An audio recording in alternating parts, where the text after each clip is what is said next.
completo, que no es muy largo, ¿no? Son como 80 cuartillas, ¿no? Me parece.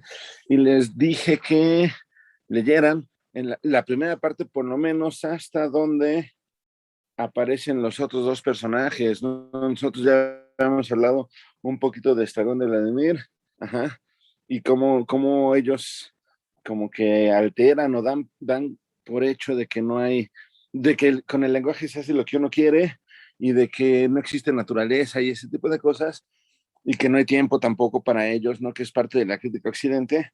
Ajá, pero hoy vamos a hablar de lo que les dejé la vez pasada, ¿no? De hablar de los otros dos personajes, porque eso ya nos introduce a temas más intensos, ¿no? Por cierto, hola Fátima, Escalzada Siri, Anda y hola Emanuel, que son los últimos en llegar. Ajá, va. Entonces, les pedí que vieran el tipo de relación que había entre Pozo y Loki, ajá, y Estragón y toda esta vez. Me dejen, agarro el libro, este no es, este tampoco es, este sí es, a ver, ajá. Vamos a ver, esto ya lo leyeron ustedes en el archivo que les mandé, pero, a ver, fue por la página 150 y algo, ¿no? Vladimir Estragón. Ah, bueno, también pasaron cosas interesantes antes de que lleguen Pozo y Loki, que es cuando se dan cuenta de que el árbol está muerto, dicen, ya dicen que se tienen que ir, ¿sí? Vámonos, no podemos, ¿por qué? Esperamos a Godot, no, o sea, es cierto, ¿no? Eso refuerza nuestra hipótesis de que no hay memoria, ¿no? De que no hay memoria, y en ese sentido pueden presentarse al principio del texto, pues, se pueden presentar como si fueran desconocidos, ¿no? O sea, como si fueran un largo tiempo que no se han visto, porque cada vez más, es verosímil que ellos se hayan visto el día anterior o un día muy, muy cercano a ese, ¿no? O sea, cada vez nos vamos convenciendo más, o no sé ustedes, si ustedes no, pues me dicen, pero da la impresión de que estos tipos llevan todo el tiempo juntos, ¿no? De que no se separan, aunque fingen que sí, ajá, es decir, el hecho de que el tiempo esté detenido y no haya memoria ayuda mucho para eso, ¿no? Porque si no se acuerdan que ahí están juntos, entonces no se acuerdan que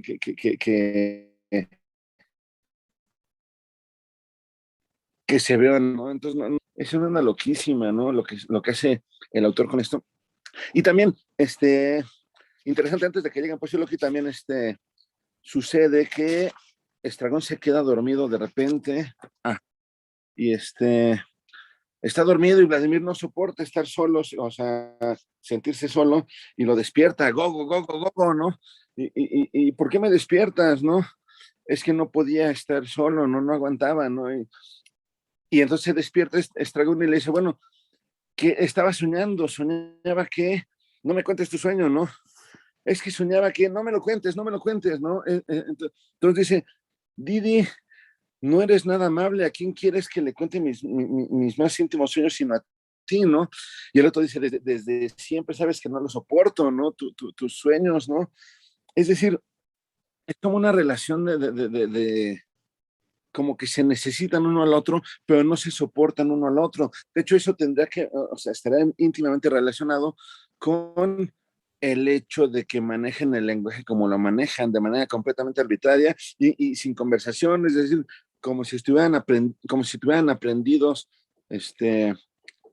su guión o lo que van a decir, como los propios actores, como si simplemente llevaran dos soliloquios cada uno por su lado, y de repente se cruzaran porque se conocen y llevan mucho tiempo ahí, pero sin que esto quiera decir que se están comunicando algo, ¿no? Como que cada quien está expresando, y ya, sin tomar en cuenta a aquella persona con la que supuestamente están conversando. Es decir, eso es algo que vimos la clase pasada, que es algo que se da bastante, ¿no?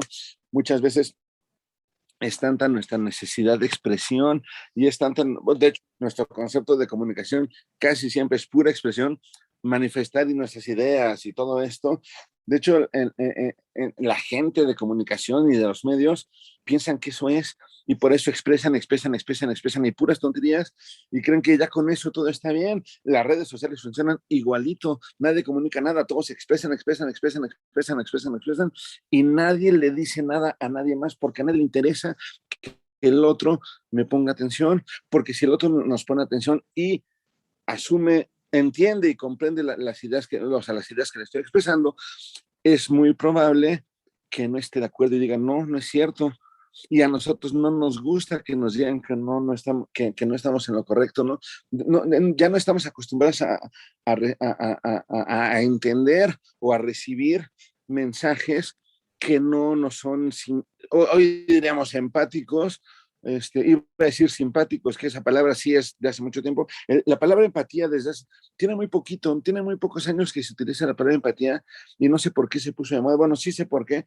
Tiene que ver con todo el afán de la sociedad por evitar la violencia y evitar la discriminación, lo cual está bien, pero se agarran de este término de empatía que antes no se usaba. Cuando yo era joven, bueno, niño, todavía soy joven, cuando yo era niño y adolescente, nadie se imaginaba que había simpatía y antipatía, ¿no? De hecho, también había un término en física que es entropía, que tiene que ver con el equilibrio, yo me acuerdo en la universidad, pero empatía surgió hace muy poquito, y surgió en este afán de la sociedad por terminar con la discriminación y la inequidad, la desigualdad, la violencia, todo lo cual está bien, insisto, pero de repente nos acostumbramos nosotros, o sea, en general, las personas, más allá de las leyes y más allá de todo, nos acostumbramos a no tolerar o no soportar que nos critiquen o que digan o en contra de lo cual estamos, o algo en contra de lo que nosotros pensamos, ¿no? Si yo manifiesto una idea, por ejemplo,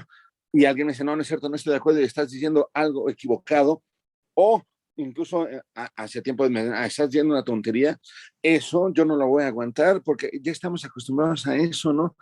Y entonces basta ver las redes sociales para ver cómo todo el mundo se le pasa diciendo cosas descuidadas y cosas inexactas, cosas imprecisas, y cosas que antes se hubieran calificado de tonterías o cosas así,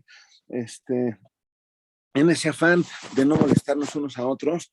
Y digo, está bien no molestarnos unos a otros, pero yo creo que Estragón y Vladimir son el extremo al cual, no al cual estamos por llegar, yo creo en el cual estamos hace mucho, pero no lo vemos así, o sea, no lo vemos como, aquí lo vemos en dos personas que no conocemos, ¿no? En dos personajes que aparte son raros porque son como vagabundos, ¿no? Y tienen bombín, no me puse muy bombín, pero bueno, y que parece que son totalmente extraños a nosotros. Yo creo que eso lo hace a fuerzas a propósito el autor, porque sí nos están representando a todos, porque todos somos igual de raros que ellos. Nada más que como no tenemos bombín y no parecemos vagabundos, se nos hace algo normal y no nos damos cuenta, principalmente en las redes, ¿no? Ese es algo muy, muy curioso, muy interesante, que debería movernos a pensar mucho acerca de si en efecto nuestra sociedad está mejor que antes, quién sabe, en muchos aspectos sí, pero en muchos aspectos quién sabe, ¿no? O sea, no digo que no, digo quién sabe, si nos tendrá que llevar a pensarlo muy bien, ¿no? O sea, porque así, o sea, así como de la nada surgió la guerra, bueno, de la nada no, pero de repente surgieron las guerras mundiales hace 100 años, la primera, bueno, más de 100, y hace poco menos de 80, la segunda.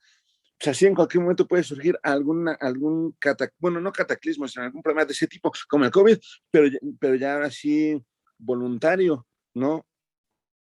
O sea, dejando de lado la hipótesis de que el COVID fue a propósito para depurar a la gente, que eso creen muchas teorías, yo no sé, bueno, tiendo a no creer eso, pero dejando de lado el caso del COVID, puede pasar algo más grave para lo que no estemos preparados, porque estamos dándonos el avión o sea, en el afán de respetar, lo que hacemos es dar el avión, no tanto respetar, ¿no? Porque yo creo que a veces se puede hacer una crítica muy puntual y muy incluso aguda a alguien de manera constructiva, pues, y de manera respetuosa, ajá, pero ya no estamos acostumbrados a eso, ya no, o sea, como que cada vez estamos menos acostumbrados a eso, Y ese es un problema, ¿no? Ese es un gran problema. Bueno, quién sabe qué pasa en el futuro, ¿no? Ahora bien, es interesante que Estragón estaba bien feliz, decía, estaba durmiendo, ¿no? ¿Por qué me despiertas? Soñaba que no me cuentes tu sueño, ¿no? No me lo cuentes porque no lo soporto. Entonces, ¿para qué lo despierta? O sea, el otro está plácidamente dormido. De hecho, eso es un mensaje también. La existencia es tan absurda y sin sentido que están mejor los personajes cuando duermen, están más alegres. Uno, el que duerme, está mejor cuando duerme, pero cuando el otro duerme, el que está despierto está solo y no lo soporta. Y entonces lo despierta. Necesita que el otro esté ahí atendiéndolo. Ajá. Bueno, atendiéndolo, entre comillas, siempre despierto con él, pero sin que le diga nada, porque no soporta lo que le dice. Es decir, es una relación totalmente inestable, totalmente problemática, totalmente, bueno, ustedes dirían tóxica, pero ya aclaré la semana pasada por qué no me gusta usar ese término, porque justamente esto lo ejemplifica. Si ellos son una relación tóxica y la calificamos de tóxica como calificamos de tóxico todo hoy en día, será como señalando que ellos son así y nosotros no, pero ellos resulta que son la representación de todos nosotros. Entonces, si ellos son tóxicos, nos damos cuenta que todos lo somos, ¿sí?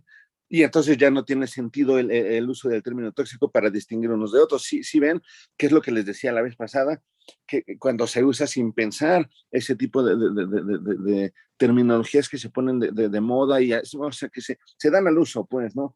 No es que se pongan de moda, porque luego se piensa que lo de moda está mal, no, lo de moda no está mal, simplemente son cosas que se van acostumbrando, y bueno, o sea, simplemente se dan al uso, ¿no? Eso de la toxicidad, pero bueno, si estos son tóxicos, eso quiere decir que todos lo somos y no nos damos cuenta, y no nos damos cuenta porque estamos acostumbrados a señalar por todos lados a los tóxicos, sin asumir que, como les decía la vez pasada, que quizás eso de lo tóxico, de repente pues, es parte de todos y cada uno de los individuos humanos. Ajá, porque a veces lastimamos a la gente sin querer.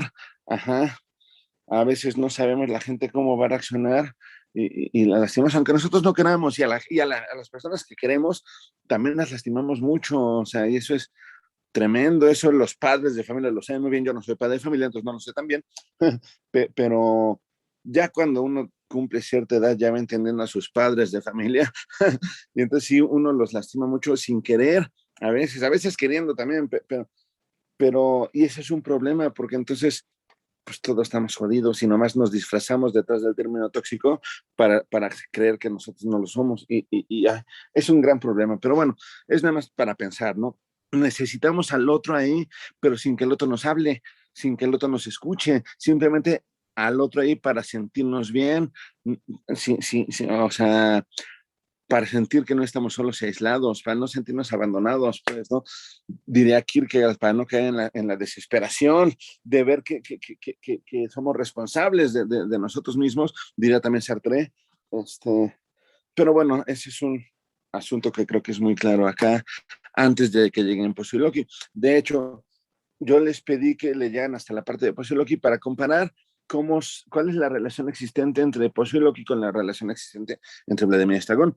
Porque entre Vladimir y Estragón, a pesar de todos los pesares, todo lo que hemos dicho, ajá, de que no se soportan, pero no se van, de que no se dejan dormir, pero no se quiere que el otro le hable, a pesar de que sí quieren irse, pero no pueden porque están esperando a Godot, y muchas cosas que pasan. O sea, también pasó la parte donde sacan zanahorias del bolsillo y nabos y cosas así, que ya, bueno, habrán ustedes visto varias de las cosas que pasan, que están como bien locas.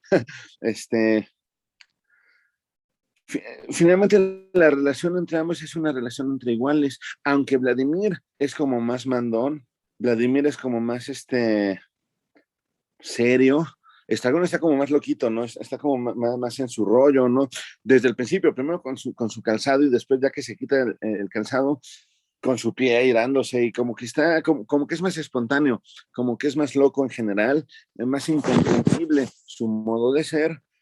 Y Vladimir como que es más ordenado y de hecho desde el principio, ¿no? Que dijo que en mí ya se hace un montón de huesitos, o sea, como que si quiere dar autoridad sobre el otro, pero a pesar de a mí me queda claro, no sé ustedes, que estos dos personajes pues, tienen una relación como de igualdad entre ellos dos, o sea, como que los dos valen lo mismo, como que los dos están igual condenados, diría Sartre, diría yo, a estar ahí esperando a Godot siempre, ajá, y estar juntos, pero como iguales, de hecho están vestidos iguales, son señores como de la misma edad y con su bombinito, o sea, y es como una relación de igualdad que hay, sí con ciertas diferencias, sí con ciertas imposiciones de repente por parte de Vladimir, pero a mí como que sí me da la idea de que son dos personas en igualdad de condiciones, ¿no? O sea, se hablan de frente sin bronca.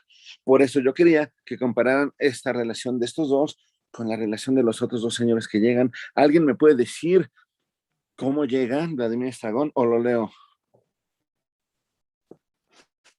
Eh, de que llega, ¿cómo era? Como amarrado o algo así. Ajá. ¿Quién llega amarrado del cuello? Ay, ¿quién era? Loki. Loki. Ajá. En efecto, gracias, Caro, y gracias, Dana, que estabas hablando. Sí, de hecho, a ver, lo leo aquí tantito, ¿no? Se oye un grito terrible muy cerca y Estragón suelta la zanahoria porque estaban comiendo zanahorias y nabos y se estaban albureando, son unos señores muy albureros. Pero bueno, Estragón suelta la zanahoria, permanecen inmóviles, luego se precipitan hacia bastidores corriendo. Estragón se detiene a medio camino, vuelve sobre sus pasos, recoge la zanahoria, se la mete en el bolsillo, va hacia Vladimir que le espera, se detiene de nuevo, vuelve sobre sus pasos, recoge su zapato, después corre a reunirse con Vladimir muy juntos, la cabeza hundida entre los hombros, dan la espalda al peligro y esperan. Entonces entran Pozo y Loki. Aquel pozo conduce a Loki por medio de una cuerda atada al cuello, como bien dijo su compañera, bastante larga, como para que pueda llegar al centro del escenario antes de que aparezca Pozo. O sea, llega Loki jalando hasta la mitad del escenario y entonces Loki lleva una pesada maleta, una silla plegable, un cesto de provisiones y un abrigo en el brazo. Lleva todo. Y Pozo que va entrando, lleva un látigo. Y llega más rápido pegando el látigo, ¿no? Después dice atrás, porque ve a Vladimir Estragón, dice atrás, entonces lo jala y Loki se cae con todo lo que traía cargando, ¿no? Y entonces Vladimir Estragón los ven y dicen, déjame, cálmate, y Pozo, cuidado, es malo, porque ellos están bien curiosos viendo a Loki, ¿no? Y se preguntan, ¿es él? ¿Quién? Vamos, Godot, claro, me presento, soy Pozo. ¿Qué va? Ha dicho Godot, ¿qué va? ¿Es usted el señor Godot, señor? Soy Pozo, no les dice nada este nombre. Les pregunto si ese nombre no les dice nada. Bozo, Pozo, Bozo, Pozo, Pozo, Bozo, Pozo, Pozo, no me dice nada. Y empiezan a decir un montón de tonterías, ¿no? Pero, a ver, antes de tratar otro tipo de cosas, de hecho les voy a encargar que hoy que me vaya como un poco más temprano que lo normal, siguen leyendo la parte completa de Pozo y Loki, si pueden hasta el final del acto uno, nada más, lean, no les va a pedir que hagan ninguna nota, eso será hasta el miércoles, pero sí les va a pedir que el tiempo que yo me vaya, o sea, se dedican a leer este primer acto completo ya, o sea, desde que empieza Pozo y Loki hasta el final, o donde se han quedado, pero en efecto, uno llega amarrado del cuello y jalando al otro y cargando todo, la silla, la maleta, la canasta y el saco. Y aparte jalando, y el otro viene así es como una especie de trineo, dándole chasquidos de látigo, o sea, pras, y diciéndole, ordenándole cosas que se detenga, jalándolo. Después veremos que le ordena que ponga la silla, que saque la canasta, que se ponga el saco, no sé, le ordena, ¿no? Y aparte le dice basura, ¿no? Y le dice cerdo, y le dice muchas cosas muy groseras, pues. Y Vladimir Stagón se quedan como asombrados. Sí, me gusta más el verbo asombrar que el verbo sorprender, pues se quedan asombrados, así como que se les hace raro. ¿Por qué? A ver, ¿quién de ustedes puede decirme qué tipo de relación, a qué tipo de relación social histórica les recuerda este Pozuiloqui por el látigo y por estar amarrado y todo eso? ¿Qué tipo de relación social históricamente determinada les recuerda eso? ¿A qué tipo de, sí, relaciones sociales? ¿Alguien sabe? A la Esclavitud. esclavitud, ¿no? Alex, es muy bien, Hatsiri, muy bien, sí. o sea, es evidente, ¿no? Eso de que esté amarrado y el látigo y que no habla, de hecho, no habla, vamos a ver que solo habla hasta que se le ordena, lo cual es bien chistoso, pero a leer eso al rato, pero este, pero bueno, sí, nos recuerda a una relación de un esclavo y un amo, ¿no? O sea, históricamente determinado, o sea, cuando había esclavitud en el sur de los Estados Unidos, en el siglo XIX, por ejemplo, o en Europa, desde Grecia y Roma hasta, bueno, hasta avanzado el tiempo, y cómo había esclavos en Egipto y eso, o sea, algo injusto, ¿no? Algo que no se tolera, algo que hoy en día ya no sé, pues sabemos que no es bueno, sabemos que no está bien, ¿eh? Sabemos que es algo que por fortuna se ha abolido de manera, pues de manera general en el mundo está prohibida la esclavitud, eso está muy bien, pero también la hipótesis es de que aunque se prohíba, ajá, socialmente, legalmente, pues quizás es algo con lo que no se ha terminado nunca. Ajá. ¿Quién sabe si se pueda terminar? Ojalá que sí, ¿no? Porque obviamente Loki parece que es el esclavo de Pozo y le hace caso, ¿no? O sea, le ordena cosas y el otro les obedece. Y contrasta con, la de relación, con el modo de relacionarse de Vladimir Stragón. ¿Por qué? Porque Vladimir y Stragón están relacionados entre iguales, o sea, así como que, les digo, se ven a la cara y se dicen, se contestan, de repente hasta se besan, se abrazan, se llegan a pegar, no sé, algunas cosas, pero como entre iguales, ¿no? En cambio acá no, en cambio acá evidentemente es Pozo el que domina a Loki, ajá, y Loki o sea, lleva el cuello lleva la cuerda marcada y está rojísimo, ¿no? O sea, es una cosa bien loca. Yo creo que si quiere exagerar el autor la imagen de este personaje que está esclavizado de alguna manera, está subordinado por lo menos para mostrarnos que quizás en medio del siglo XX todavía, y yo digo todavía el XXI, hay un montón de formas de esclavitud, lamentablemente. Ajá. Desde la evidente que es la trata de personas, ¿no? Y todo esto que la gente que secuestra y todo esto, en algunos casos lo hace para poner a trabajar sexualmente o de otras maneras, ¿no? O sea, de muchas formas, de manera ilegal, obviamente, pues también quizás hay un cierto dejo de relación de poder en este sentido, como el del esclavo y el amo, incluso en las relaciones legales de subordinación, ajá, porque incluso muchos poderosos, patrones, jefes, dueños, etcétera, también tratan muy mal a sus subordinados, a sus empleados, etcétera, ¿no? Es decir, como si la relación esta que nos parece tan lejana de la esclavitud, porque nos dicen esclavitud, pensamos en Roma, pensamos en la construcción de las pirámides de Egipto, ¿no? Pensamos, lo más para acá, pensamos en los campos de algodón de Arkansas ¿cuáles otros son? Son Arkansas, Mississippi, Missouri, ¿no?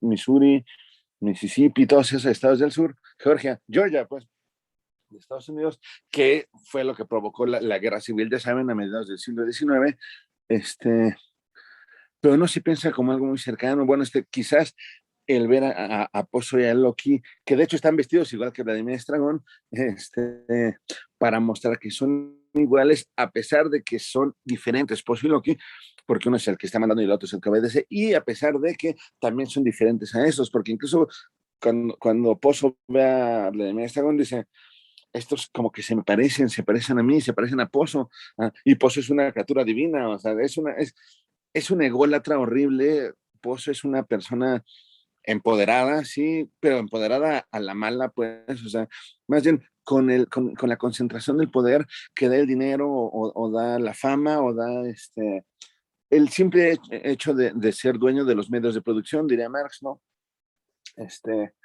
El prestigio y todo esto, pues tiene poder, ¿no? Ahora, ahorita vamos a ver cómo el poder, desde la comprensión de ciertos filósofos, llámese Hegel, llámese Marx, llámese Sartre, e incluso Nietzsche, pensarán que el poder es el que desafortunadamente determina todas las relaciones humanas, y eso hace que las relaciones humanas estén muy cerca siempre de caer en una relación de poder. Ahí te lo explico, ¿no? Vamos a explicarlo en Hegel y de ahí en concreto en Marx y termino con Sartre para que contrastemos esto, porque acuérdense, esto fue escrito a finales de la Segunda Guerra Mundial. Recuerden ustedes que a finales de la Segunda Guerra Mundial, los rusos, bueno, los soviéticos, los de la URSS, habían llegado hasta Alemania desde Rusia, pues desde el este. Y los gringos, bueno, los estadounidenses desembarcaban en Francia, ¿no? El día D, que le llaman, en las costas de Normandía, y de ahí entraron al país hasta París para liberarlo. Recordemos que París está invadido. Entonces, Francia fue liberado por Estados Unidos y Alemania fue limpiado de nazis, pues, por los soviéticos, lo cual ocasionó que en el tratado de... ¿Cuál fue? ¿Fue el de Versalles? No estoy seguro cuál fue. ¿Alguien sabe qué? No sé qué tratado es, perdón. Pero bueno, el tratado que hubo después, y después de los juicios de Nuremberg y todo esto, donde se condenó a los jefes, a los líderes nazis que todavía estaban vivos, bueno, después de todo esto, como las potencias europeas no pudieron solas, es decir, Inglaterra y Francia hubieran sido vencidas por los alemanes sin bronca, sin la intervención de los gringos y de los soviéticos, entonces ya se dio paso al nuevo orden mundial, que era un orden dividido, sí, la llamada Guerra Fría. En los 50 la Guerra Fría está empezando, que es la división ideológica del mundo, ideológico-política del mundo entre el capitalismo, el liberalismo capitalista, ajá, de Estados Unidos y sus aliados, y la propuesta soviética comunista de la URSS y sus aliados, aunque ahí también es más difícil entender que sean aliados, como que ahí también hay no sé, no eran iguales los soviéticos, a pesar de que sí, de que eso se decía, pero yo creo que esto está, eh, eh, o sea, en este marco de cosas es que nos está presentando el autor, primero está y Vladimir como iguales, platicando pura tontería y esperando en lo que al rico, al jefe, ¿no? Dominando al otro, que es la figura clásica del dueño de los medios de producción, según el marxismo, ¿no? Es decir, es la imagen clásica del burgués poderoso que domina a los demás. Es decir, quizás en este modo de producción que se caracteriza, es decir, el capitalismo liberal que se consolidó en los Estados Unidos después de la Guerra Civil, ajá, del siglo XIX, quizás también esconde que funciona muchas veces gracias a la esclavitud, de alguna manera, ajá, a la esclavitud, tanto en la legal, que es pues el abuso por parte de los que tienen el poder, de los que son dueños, como el ilegal. Es decir, históricamente sabemos que la mayoría de los gobiernos de los países no comunistas, no soviéticos, pues capitalistas liberales, la mayoría de estos gobiernos ha permitido, por diferentes razones políticas, económicas, etcétera, ha permitido varias situaciones terribles, ¿no? A ver, permítame tantito. A ver. Bueno, ¿de parte de qué? Estoy bien ocupado, ¿sabes? Mejor háblame luego. Es que estoy ocupadísimo. ¿Va? Ay, pues yo creo que hoy como a las 10 de la noche. Va, hasta luego. Ya, perdón. Bueno, entonces ya, perdón. Esos del banco, que luego no son del banco, luego son las personas, pero bueno, ¿qué decía? ¿Qué decía de las relaciones? Sí, o sea, que eso, que los gobiernos ya saben, hoy en día también se dice mucho, ¿no? Que estos países, incluso la derecha política de México, defienden el modelo liberal, neoliberal ya, li, li, capitalista de mercado, etcétera, etcétera, frente al enemigo que es el dichoso comunismo, ajá, bueno, no dichoso, pero el comunismo llamado, que dicen que es un peligro porque atenta contra las libertades, bla, bla, bla. Pero bueno, que porque no había libertades en el modelo soviético, como no la hay según ellos en Venezuela y en Cuba, hay de todo, pues, pero lo que quiero que vean es como que incluso los gobiernos característicamente liberales desde el principio siempre han tenido que permitir este tipo de situaciones, tanto las legales como las ilegales. Ajá. Es decir, muchas veces hay series, ¿no?, que tratan de esto. Alguien vio Peaky Blinders, no sé, bueno, esa es una muestra, ¿no?, de cómo el crimen de Irlanda tuvo que hacerse aliado de Winston Churchill, uno de los grandes defensores de la libertad y la paz mundial. Ajá. Y también hay otra serie que habla de los mafiosos en Estados Unidos, que también, o sea, los gobiernos también pues, eran cuates de los grandes mafiosos, de los grandes injustos. No se diga en México, ¿no? También los presidentes, todos, no solo AMLO, sino todos, han sido cuatachos de los mandos de los diferentes cárteles del narco. Es una, es un, todo eso implica relaciones de poder de ese tipo, porque vamos a ver cómo desde Hegel, pasando por Marx y llegando a Sartre, estos filósofos saben que el poder es lo que está detrás de todas las relaciones humanas y que por eso la mayoría de las relaciones humanas pueden convertirse en algo violento, en algo injusto, en algo inequitativo y desigual, contrario a lo que nosotros buscamos que hoy en día que se impongan, ¿sí ven? Es decir, está muy canijo. Vamos a ver, les voy a hablar tantito de Hegel, ¿no? Hegel es un filósofo alemán, bueno, prusiano, ajá, nació en el siglo XIX a finales y vivió en el XX, filósofo, digamos, bien en serio en los años, empezando el siglo XIX, en los años 10, en los años 20, hasta que se volvió así como Hegel en el pensador alemán. este, bueno, Hegel tiene un libro, un texto que se llama La fenomenología del espíritu, ¿no? En la fenomenología del espíritu, Hegel plantea el desarrollo de la conciencia, porque de hecho el subtítulo de la fenomenología del espíritu, ahorita se lo escribo, a ver, chat, es el nombre del filósofo es Hegel, ajá, bueno, el apellido del filósofo, Hegel, y su libro es Fenomenología, a ver, con acento, ajá, guía del espíritu, ajá, cuyo subtítulo es Ciencia de la experiencia del...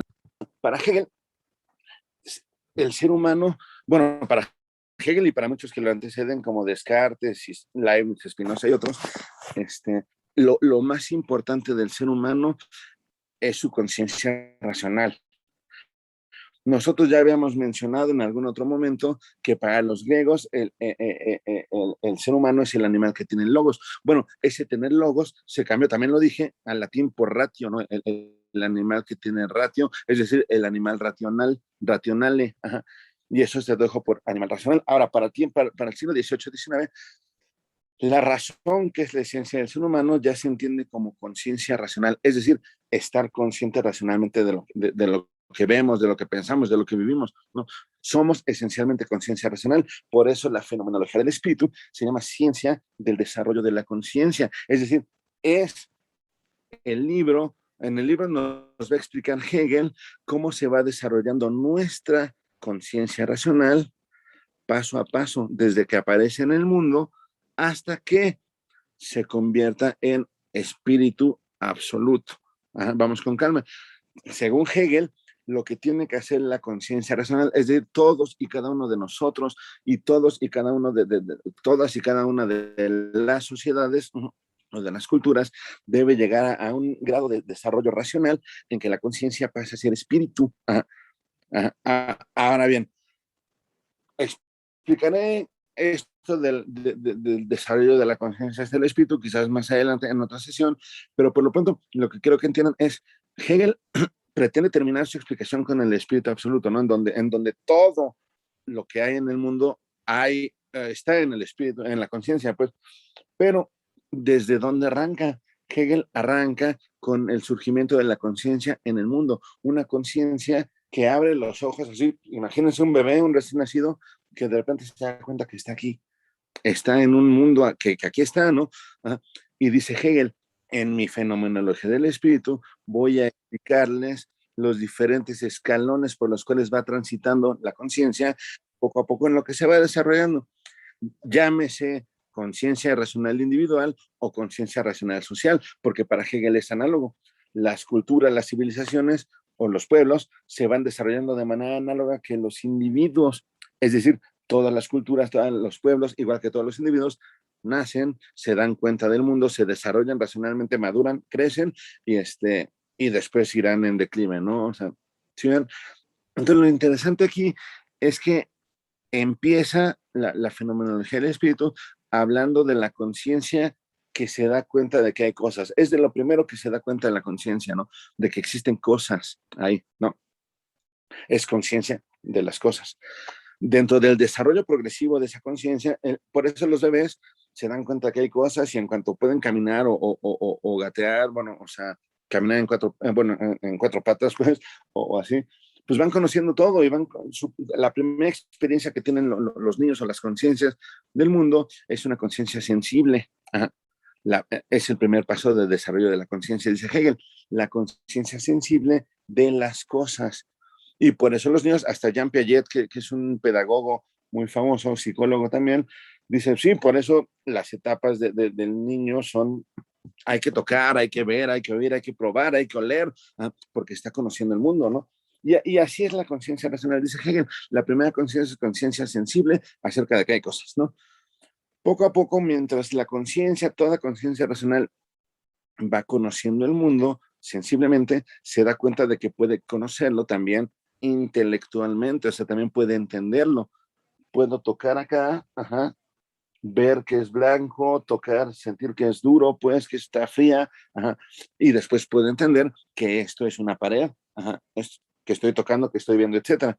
Pero ya entenderlo como pared ya no es solamente conciencia sensible, sino conciencia ya, ahora sí como que empieza a ser racional, ajá, que es cuando el niño empieza a nombrar las cosas, ya no solo dice guau guau, sino dice perro, ajá, porque guau guau es una onomatopeya, nomás se está refiriendo a lo que oye, ¿sí ven? Es una definición sensible del perro, guau guau, ajá, ¿sí me siguen?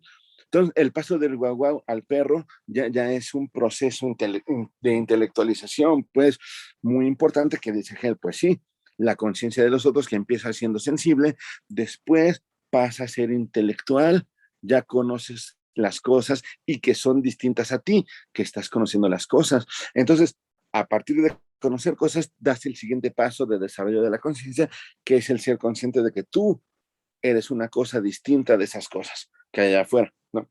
Esas cosas que son paredes, que son libros, que son, no sé, árboles, que son perros, etcétera, etcétera. ¿No? Y así se sigue desarrollando la conciencia.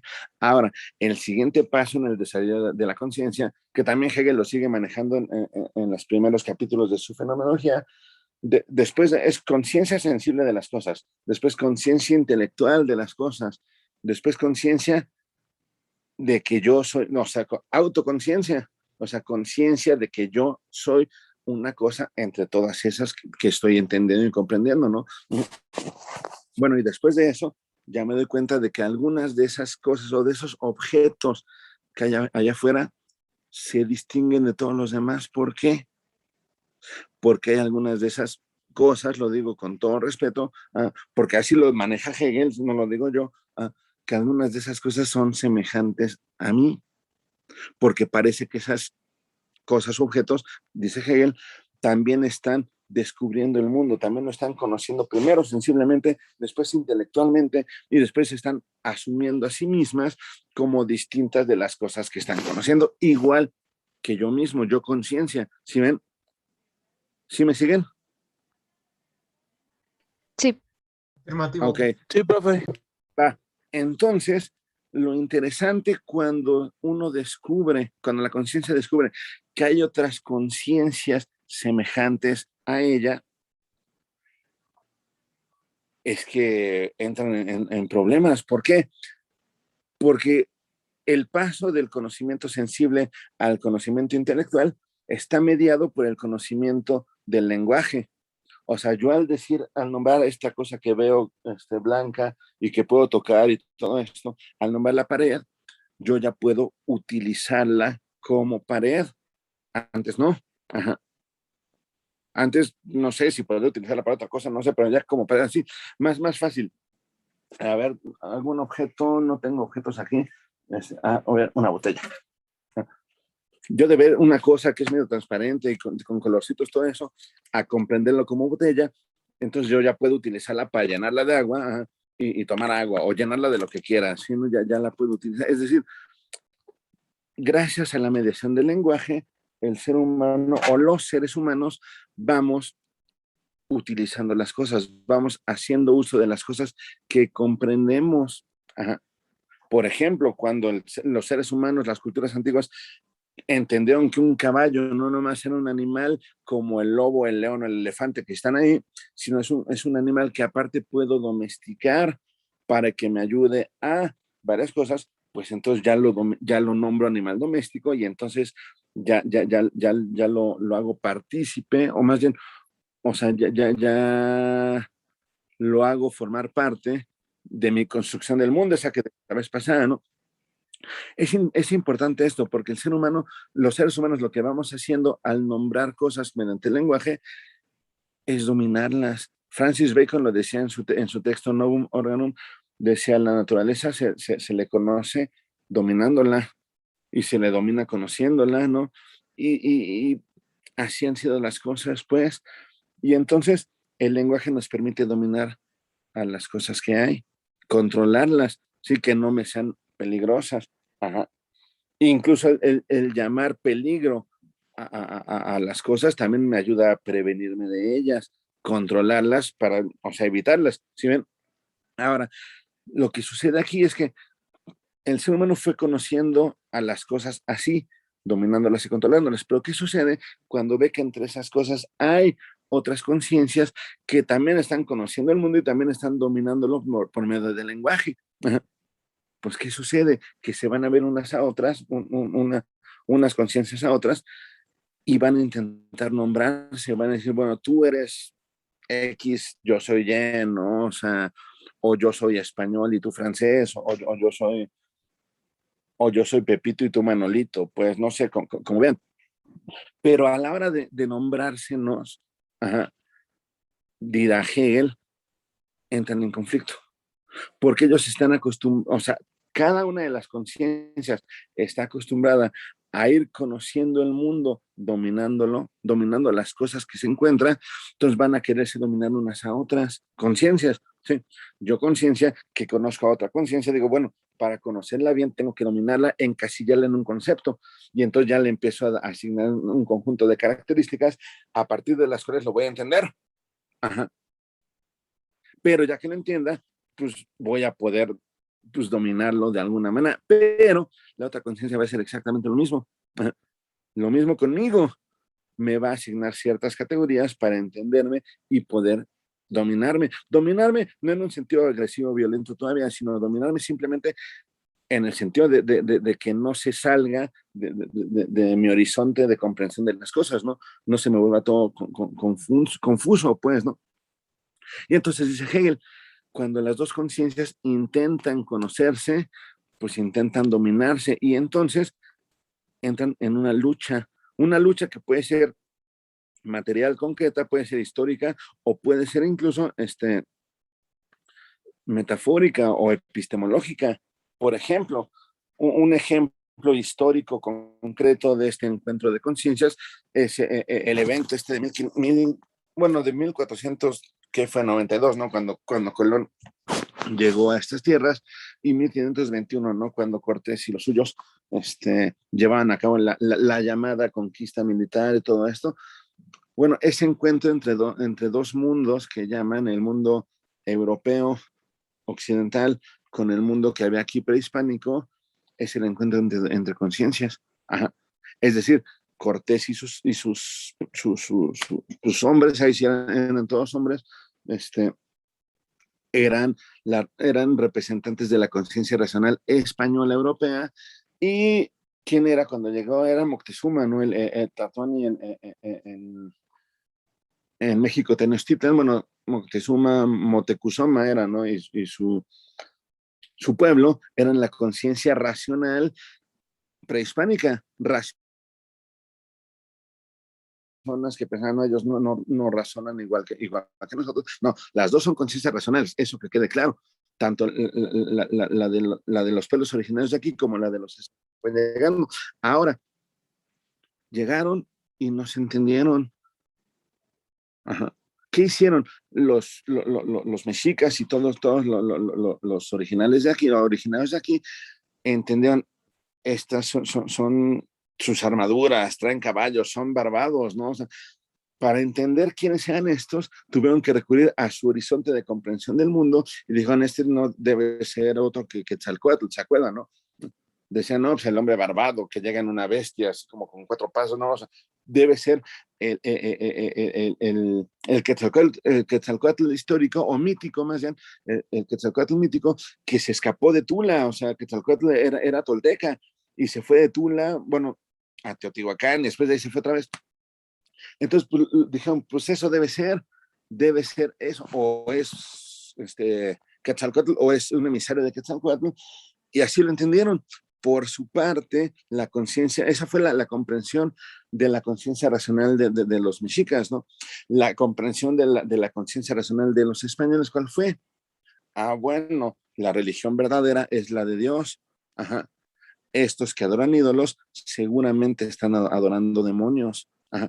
Porque, o sea, si ven, cada uno desde su horizonte de comprensión religioso, mítico, están entendiéndose uno al otro. Uno como, eres el emisario, o eres el mismo Quetzalcóatl que regresa, y el otro entendiendo como, tú eres un adorador de demonios, porque eso me dice mi mito, pues, mi tradición, eso es lo que me dice, y así te comprendo, ¿sí ven? Entonces, a uno dice, bueno, como quizás sea representante de Moctezuma o sea el mismo Moctezuma, hay que recibirlo bien. Y el otro dice, bueno, que nos reciban bien no significa que no sean adoradores de demonios, entonces hay que hacer algo. Ajá. Hay que convencerlos de que están equivocados, ya sea así o ya sea a la fuerza. ¿Por qué? Porque un adorador de demonios desde la comprensión religiosa cristiana debe ser atacado. Ajá. Si no se puede convertirlo, se le debe obligar o algo así, desde esa comprensión. La comprensión occidental que es mucho más, bueno, no sé si mucho más, pero en esta situación concreta era más agresiva y era más violenta, tan así que hoy el López Obrador sigue pidiendo, que sigue diciéndole al rey de España que nos pida disculpas, bueno, que nos... Es un asunto complicado, pero eso ilustra muy bien lo que Hegel llamará la dialéctica del amo y el esclavo. ¿Por qué? Porque Hegel dice, cuando dos conciencias racionales, sean individuos o sean pueblos, se encuentran, no se entienden, se intentan entender, para entenderse, se intentan, o sea, para entenderse bien, se deben controlar.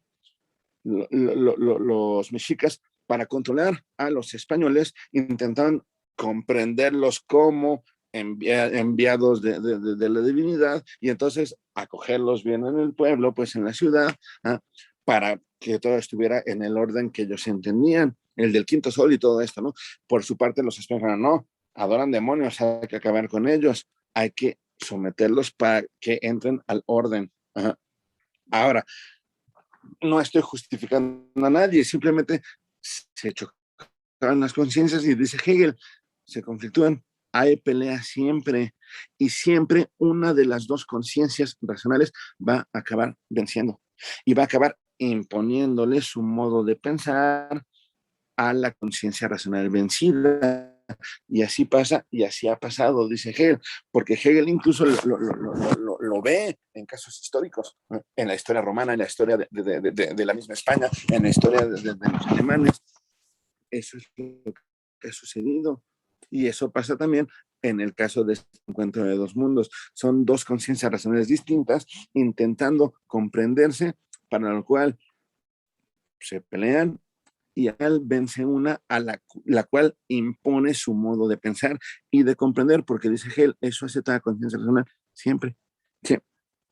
Ahora, es interesante que eso pasa, o sea, en general, Hegel lo llama la dialéctica del amo y el esclavo, porque la conciencia racional vencedora se erigirá como el amo de la otra conciencia, que a su vez será esclavizada por la conciencia racional, ajá, por la que venció. Y eso pasa siempre que se encuentran las conciencias, porque esa es la naturaleza de la conciencia racional, pensará Hegel. ¿Sí me siguen? Entonces, el problema de aquí es que eso pasa. Entonces, Marx es uno de los herederos de los continuadores de Hegel, pero Marx que ya asume a Hegel como la palabra verdadera y la concreta, es decir, la materializa, porque dice, lo malo de Hegel es que era burgués y era idealista, yo que no soy burgués, yo propongo que mi filosofía no sea burguesa y que no sea idealista, sino materialista. Y entonces Marx dice, históricamente, el desarrollo del mundo, el desarrollo de los seres humanos y de los humanos siempre ha sido la lucha de clases. Y la lucha de clases no es más que una manifestación concreta de la lucha de conciencias racionalizada por Hegel. ¿Se dan cuenta? Burgueses contra proletarios, ¿no? Esclavos contra amos en su momento, etcétera, etcétera, ¿no? Es decir, el mundo es perpetuo conflicto. El propio Heráclito de Efeso decía, el Pólemos, la guerra, es el padre de todas las cosas. El Pólemos es masculino. Nosotros diríamos, la guerra es la madre de todas las cosas, según Heráclito de Efeso. Guerra en este sentido de choque, de conflicto, que en Hegel dice es por imposición de modos de pensar. Y Marx dirá, sí, esa imposición de modos de pensar, la realidad que dice Hegel, se traduce en imposición de modos de vivir y modos de trabajar, modos de imponer modelos económicos. ¿Ah? Como el esclavismo, el feudalismo, luego el mercantilismo y la capitalismo ya concreto, ¿no? Que es el dominio de unos por otros. ¿Sí ven? Entonces quizás esto, ajá, es lo que nos está mostrando Esperando Godot. Hay uno que manda y somete al otro, pero son igualitos porque los cuatro, dijimos, son señores más o menos de la misma edad, vestidos igual, como min igual. Eso es lo raro. Ajá. No viene vestido con lujos ni distinto Pozo que Loki. Loki viene vestido idéntico a Pozo, idéntico a Vladimir, idéntico a Estragón. Ajá. Son lo mismo, solo que vistos desde modelos de poder distintos, porque Marx dirá, en cada sistema nuevo, las relaciones de poder se transforman y ya, solo se pasa de un modelo a otro. Sí, antes eran los amos y los esclavos, pues ya se terminó el esclavismo, se pasó al feudalismo, entonces la dicha y la servidumbre, ya no eran esclavos, eran servidumbre. Y después se pasa, bueno, ya no hay tampoco servidumbre, ahora somos burgueses, dueños de los medios de producción y los trabajadores, los que también son oprimidos. Ajá. Cambian los esquemas de poder, pero son los mismos. Por eso Marx propone que la solución es abolir las clases sociales, abolir la propiedad privada para que ya no, porque según él, la propiedad es lo que hace que nos dominemos unos a otros. Ajá. La economía, pues, ¿no? Entonces, aboliendo los bienes, aboliendo la propiedad privada, los bienes son de todos y la economía ya se socializa, se hace común, pues decíamos la vez pasada lo que era común, ¿no? Entonces, eso es lo que propone Marx. Él dice, históricamente se puede llegar a un momento en donde eso sea diferente, ajá, pero hasta que no suceda esa gran revolución que nos lleve al comunismo de verdad, dirá Marx, todo va a ser lucha de clases, porque va a ser imposición de una conciencia racional sobre el otro, de una cultura sobre todo, de un individuo sobre otro. ¿Por qué? Después Sartre, en el siglo XX, ya dirá, lo que pasa es que todas las relaciones son así. Intentamos dominarnos a otros. Ajá. O las variantes que hay, ¿no? Ajá. Hoy en día. O sea, siempre son relación de dominio, de poder, porque lo que no se reconoce, por ejemplo, hoy en día no se acepta, porque es algo muy feo, que lo que hay en medio de una protesta, de una lucha social, lo que sea, es una lucha por el poder. Y la historia nos dice, casi siempre que se arma una revolución o algo en contra del poder establecido, sí se tira el poder, lo que sea, pero se impone una nueva modalidad de abuso, de imposición y de todo esto, ¿sí ven? ¿Por qué? Porque finalmente es el ejercicio del poder. Ajá. El clásico que dice AMLO es el hombre sediento de poder, que 18 años se la pasó acumulando rencor en contra de los poderosos y ya que los tiró, ahora él va a imponerse a su manera. Bueno, eso sería lo más natural del mundo, según Hegel, según Marx, según Sartre. Porque dice Sartre, cuando nosotros nos relacionamos incluso con una persona ahí enfrente, como amigos, como compañeros, como colegas o como una relación erótica, también estamos intentando imponernos unos sobre otros. Y por eso siempre alguien se impone, o sea, es el empoderado. Desafortunadamente, o sí, no, o sea, sí, desafortunadamente y feamente, en Occidente lo que se ha impuesto es el llamado patriarcado, ¿no? Hoy en día que se dice que es el patriarcado y heteronormativo, o sea, justamente ese es el que se ha impuesto. Y dado que los hombres heterosexuales, adultos en general, solemos ser bastante brutos en el sentido de fuerza bruta, ¿no? O sea, fuerza desencadenada. Lo bruto es desencadenado, pues se ha traducido en una sistematización del machismo y de todas estas cosas tan feas, ¿sí ven? Pero, dirían Marx, Sartre y Hegel, bueno, pues es que también la lucha por las mujeres, bueno, por el feminismo y todo esto, también es una lucha por el dominio y por la asunción del poder. Ajá. ¿Sí ven? ¿Qué, o sea, quién sabe? Yo insisto, sería muy interesante pensar o ver, de hecho, cómo sería concretamente tener el poder por parte de las mujeres, entendiendo el movimiento feminista, ¿no? Sería interesante, pero justamente lo que yo creo es que también acabaría con imposiciones así que desde afuera serían vistas como imposiciones violentas o imposiciones arbitrarias o imposiciones de otros tipos, desde afuera, ¿no? O sea, yo no sé, yo pienso que será muy interesante ver qué pasaría, pero digamos, no podría salirse de esta cadenita de imposición representada en español por Pozo y Loki. ¿Sí me, ¿Sí me siguen? ¿Sí me siguen o no? Sí, Sí, profe. sí, profe. Es que ese es el problema. Ahora, Vladimir Estragón se les quedan viendo así de que, oigan, no, ¿por qué lo trata así? ¿Por qué le hablas así a Loki? ¿No? Pues porque el perro no hace caso, algo así dicen, ¿no? O sea, se refiere bien feo a Loki, pero dicen, pues es que pues es su trabajo y si no me quiere obedecer, pues yo lo voy a obligar a que me obedezca porque yo puedo hacerlo y aquí tengo el látigo y la cuerda para hacerlo y le ordena, a ver, tú cerdo, pásame el saco, pásame la silla, bla, bla, bla. Es decir, es una cosa pues, característica de Pozo, o sea, nos subrayan que Pozo es el que tiene el poder, es el que está hambriento de poder y que lo está usando de manera injusta, como casi todos los que tienen poder.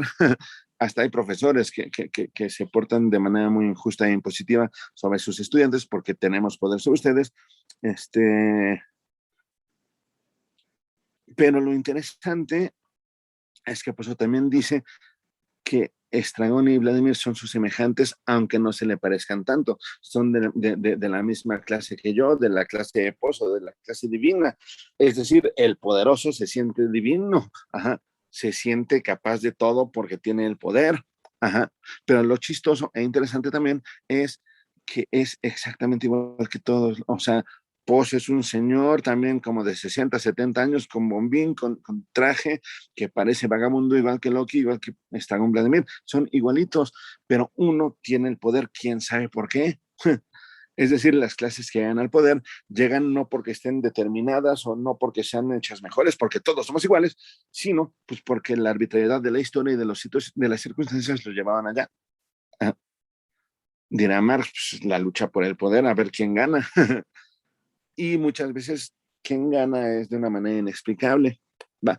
Ahora, también es chistoso porque yo les diría, si son semejantes, Pozo, Loki, Estragón, Vladimir, entonces eso quiere decir que todos son amos, o que todos son esclavos, o que todos son iguales, o qué. Les preguntaré a ustedes.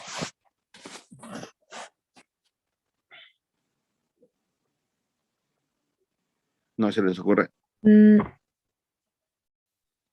No, profe, ¿puede volver como a plantearlo? Es que no lo escuché muy Ajá, bien. ok. Si los 4 personajes, Estragón, Vladimir, Pozo y Loki, son igualitos, están vestidos iguales y tienen sombrero y todo, la única diferencia que hay es que Pozo tiene el látigo y está siendo agresivo con Loki y que Loki está amarrado y ya, porque si no fuera por la cuerda y por el látigo, serían 4 tipos exactamente iguales. Ajá. Es decir, si no hubiera látigo, si no hubiera cuerda, nosotros no sabríamos quién es el esclavo de quién. Ajá. No sabríamos nada. Entonces, bueno, si son 4 tipos iguales, ajá, entonces, ¿qué quiere decir? Que los 4 son amos, los 4 son esclavos o los 4 son iguales. ¿Y por qué?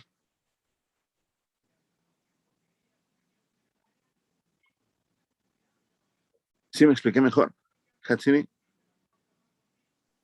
Sí, profe, la estoy analizando. Ok. Porque yo tengo una respuesta ahí medio ensayada, pero a ver si a ustedes se les ocurre algo.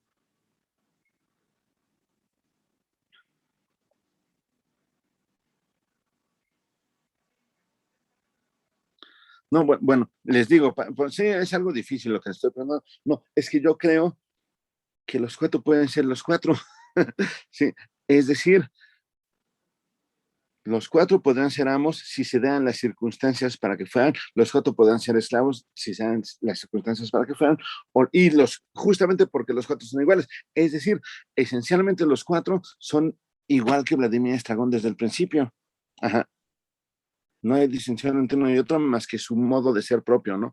Y solo es el azar histórico, pues, o sea, el devenir de las circunstancias, lo que hizo que Pozo fuera el amo y lo que fue el esclavo, por ejemplo. Porque, ¿qué? O sea, ¿de qué depende que alguien se empodere en la sociedad normal? Pues que tenga contactos, que herede o que tenga mucha suerte. ¿Eh? Nada de lo cual está determinado así de entrada. ¿Sí ven? Es decir, el rico es rico por las circunstancias, no porque sea mejor que yo, que soy pobre. Ajá, por ejemplo. O el patrón no es mi patrón porque sea algo, porque valga más que yo, sino pues porque las circunstancias así se dieron, ya sea sus estudios, o ya sea su palanca, o ya sea su dinero, o lo que sea. ¿Sí ven? Lo que quiero que vean es que lo que hay detrás de los diferentes estratos sociales, en este caso el poderoso Pozo y el desposeído Loki, y los dos indiferentes que son de mi Estragón, es el azar. Aquí no hay nada determinado. Recuerden que una de las primeras cosas que decíamos en la clase pasada que nos distinguen de la comprensión de los griegos es que para nosotros no hay orden cósmico. Recuerden, para los griegos el cosmos es physis, por lo tanto está ordenado y cada cosa está en su lugar. Ajá. Desde la comprensión de los griegos, Pozo sería alguien mejor que Loki, por eso es su amo, desde la comprensión de los griegos. Sin embargo, acá no hay orden cósmico ni natural, aquí lo que hay es desorden caótico en donde todo pasa, pues quién sabe por qué. Ajá. Entonces, solamente en una situación en donde todo es caótico y nada tiene su lugar así, porque sí, el ser humano va decidiendo cómo se imponen las cosas y cómo se imponen socialmente hablando. Es decir, las sociedades son las que producen amos esclavos, es la que produce dueños desposeídos, es la que produce ricos pobres. Ah, es las sociedades que son consecuencia de la acción humana. Ajá. Por lo tanto, ajá, es arbitrario que suceda en ese mundo social, pues en ese vaivén de las circunstancias y de la suerte, pues al rato el poderoso puede quebrar y ya ni modo, y el desposeído puede, no sé, ganarse la lotería o algo y cambiar un poquito de estrato, pues, ¿no? Es decir, detrás de la comprensión del mundo caótico y azaroso está la fuerza de voluntad que uno sí puede lograr por sí mismo, trabajando y esforzándose en muchas cosas, que es el discurso de la derecha, ¿no? El discurso de que el pobre es pobre porque quiere es algo bien chafa, pero es algo que hay mucha gente que sí cree, ajá, que depende de uno y de su propia voluntad el tener éxito en la vida. Piensa positivo y va a estar chido, ¿no? trabájale duro, duro, duro, duro y algún día tendrás tu recompensa. Bueno, a algunos les pasa, a algunos otros no, porque es caótico, ¿sí ven? Y a veces sí, si le echas ganas, sí puedes destacar y mejorar tanto, pero a veces por más que le eches ganas no se puede, ¿sí ven? Es decir, es algo, yo creo que la llegada de que nos hace pensar en que las relaciones humanas ciertamente son diferentes. Ajá. En este caso, por ejemplo, la imposición de Pozo sobre Loki es una relación ejemplar de las relaciones en el capitalismo liberal, que hay unos que poseen, otros que no, y la relación entre Vladimir Estragón es una relación de igualdad, de comunidad, como lo que se prometía en el discurso del socialismo y del comunismo, ¿no? Ajá. No hay propiedad privada, aquí todo es de todos, los nabos y las cuerdas y los cinturones y los zapatos, ya veremos en el acto segundo, ¿sí ven? Pero es decir, como que es una crítica a ambos modos, a ambas propuestas políticas sociales, bueno, sociales políticas de la Guerra Fría. En los soviéticos y en los liberales capitalistas, lo que subyace es el absurdo, lo que subyace es el azar, lo que subyace es que cada quien le va a ir como le va en la feria, pues como uno, como vaya saliendo, pues, ¿no? Es decir, es un sinsentido, porque no hay nada que distinga a aquel que le va mejor que a mí. Somos iguales, ¿sí ven? Es una comprensión como bien loca, y lo que subyace siempre son relaciones de poder, porque incluso Vladimir y Estragón también intentan imponerse uno sobre el otro, nada más que no tienen látigo, no tienen cuerda, y parece ser que se estiman de alguna manera, ¿sí ven? ¿Sí me estoy explicando? ¿Sí me estoy dando a entender? Sí. Entonces yo creo que Sí. aquí nos está anunciando con Pozo y Loki la circunstancia tan terrible en que nos encontramos, pues, o sea, en que el mundo realmente es absurdo, ¿no? Pero bueno, es parte del sinsentido, ¿no? Del sinsentido de nuestra comprensión del mundo y de el modo económico de tenerlo. No sé si llegaron a la parte en que Pozo le ordena a Loki que piense, ¿llegaban hasta allá o no? Bueno, yo no. No, ¿alguien llegó hasta allá o no? Sí, yo. ¿Quién Sí, eres tú? Perdón, no vi el cuadrito. Caro. yo. Ok, sí, ya vi, sí, ya vi el cuadrito. Es divertidísima esa parte, ¿no? Porque de hecho, Pozo va demostrando que él tiene el poder sobre el otro y que le hace caso de todo. Entonces, es bastante curioso y yo creo que con esto voy terminando. Recuerden que me tengo que ir temprano, pero es interesante como en un momento dado dice, miren, hace todo lo que yo digo. Si yo le digo que cante, canta. Si yo le digo que baile, baila. Si yo le digo que piense, piensa. Pone esos tres ejemplos, ¿no? Y entonces Vladimir y Estragón se quedan así, ¿no? Y les dice, miren, ¿qué quieren que haga? ¿Que baile? Va, baila, cerdo, ¿no? Y entonces Loki se pone a bailar, ahí medio raro, medio descompuesto, y Estragón y Vladimir se quedan así, o sea, como que el esclavo en este caso está funcionando de distracción o entretenimiento. ¿Para quién? Pues para el par de sonsos que se encontraron ahí, o sea, para Vladimir Estragón, que no son nada superior a él, pero él les está sirviendo de entretenimiento, ¿no? Ahora, resulta que le piden a Estragón, no, digo a Pozo, ordénele que piense, queremos verlo pensar. Y entonces le dice, piensa, cerdo. Y Loki no responde. Y dice, ya sé por qué es, no tiene su sombrero puesto. Entonces, levantan el sombrero, se lo entregan, se pone el sombrero, ajá, y le dice, piensa, cerdo. Y entonces piensa lo siguiente, ahorita les voy a leer lo que piensa este Loki, porque dice, piensa.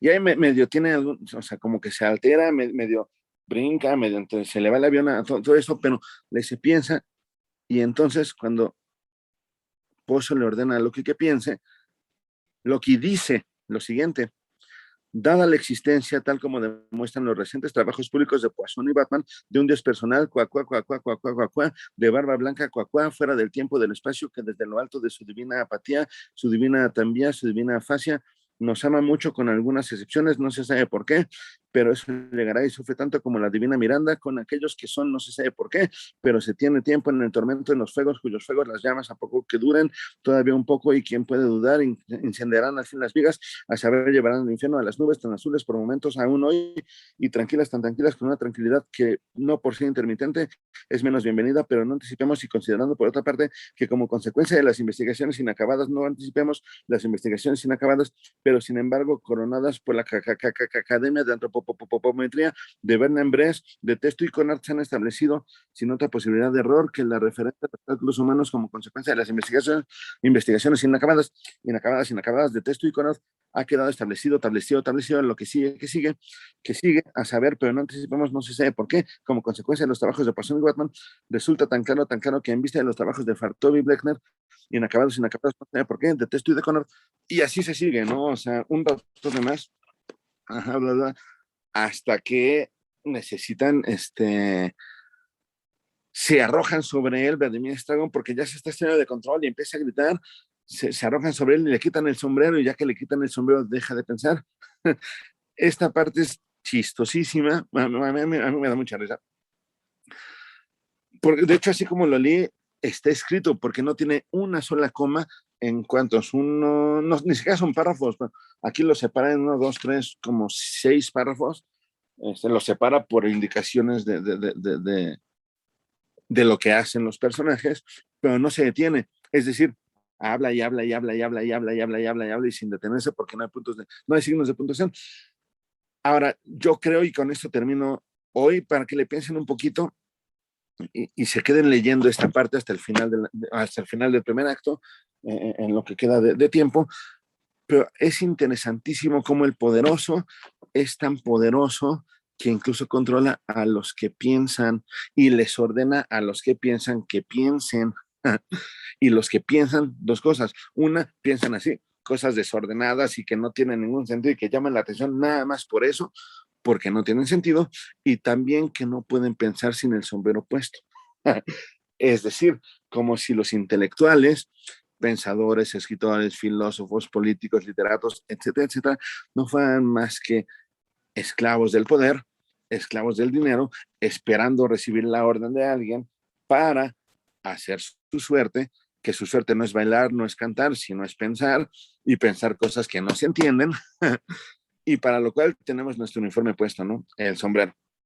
Es decir, como si, así como los abogados, o sea, los de derecho, los inculcan a no, pues, o sea, si no tienes traje, tú no eres de derecho, casi, casi. Bueno, así a los pensadores, a los humanistas, también tenemos un conjunto de código que, como, o sea, es vistosísimo, porque desde que estamos en reuniones virtuales en Zoom, yo creo que yo soy el único de los profesores que he visto en Zoom que no tiene atrás un montón de libros, una biblioteca. Todos tienen, porque si, es como si no tienen su biblioteca atrás, entonces no son profesores. Es algo bien chistoso. Yo tengo mis libros aquí, no vieron que agarré 3, pero tampoco los no los tengo ahí presumiendo ni nada, porque no necesito eso, ¿no? Y ya saben, también los de filosofía nos caracterizamos por estar como fachosos, ¿no? Como parte del uniforme. Se está burlando de nosotros, se está burlando de todo esto, está diciendo, sin pose no son lo que son, igual que el abogado sin traje no se siente abogado, ¿no? Y solo son lo que son para decir cosas incoherentes y que nadie los entienda y se entretenga.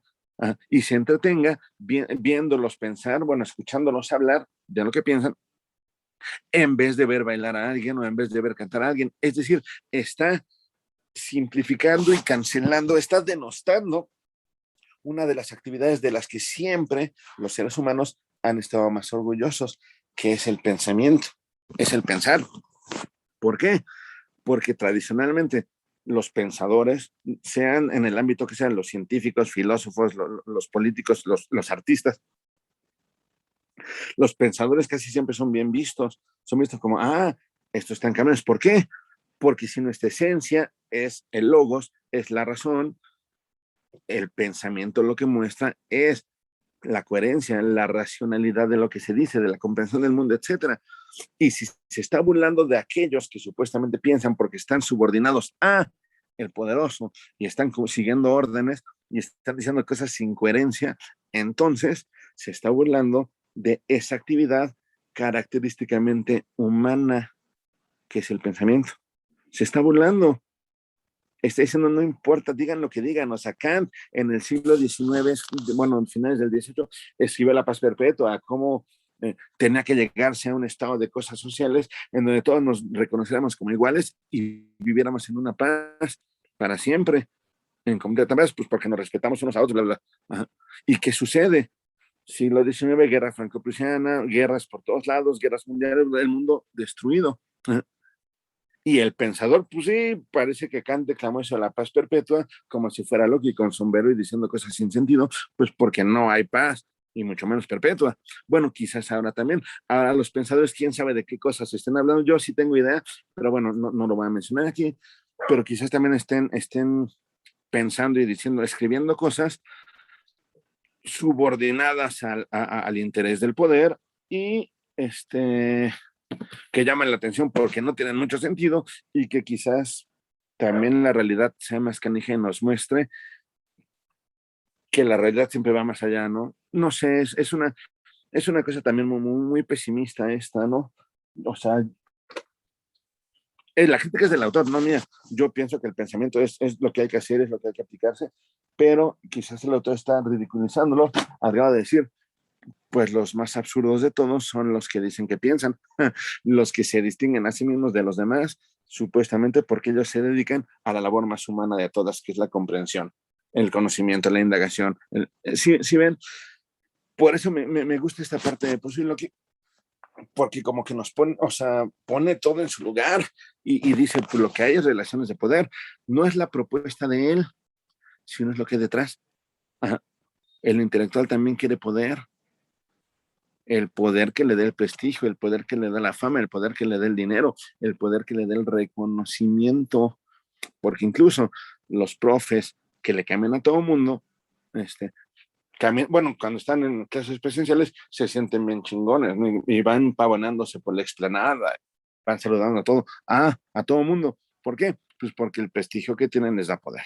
Ah, y luego hasta se ríen así burlosamente o desdeñosamente de otras personas o de otros profes que no son tan populares, o de algunos alumnos también, es terrible, ¿no? Pero pues es que el poder siempre está ahí y no podemos dejarlo de lado. Ajá. ¿Qué hacer con el poder? Yo creo lo que debería pues ocupar nuestros pensamientos, ¿no? Porque cuando tenemos poder, la gente se transforma con poderes, es rarísimo, ¿no?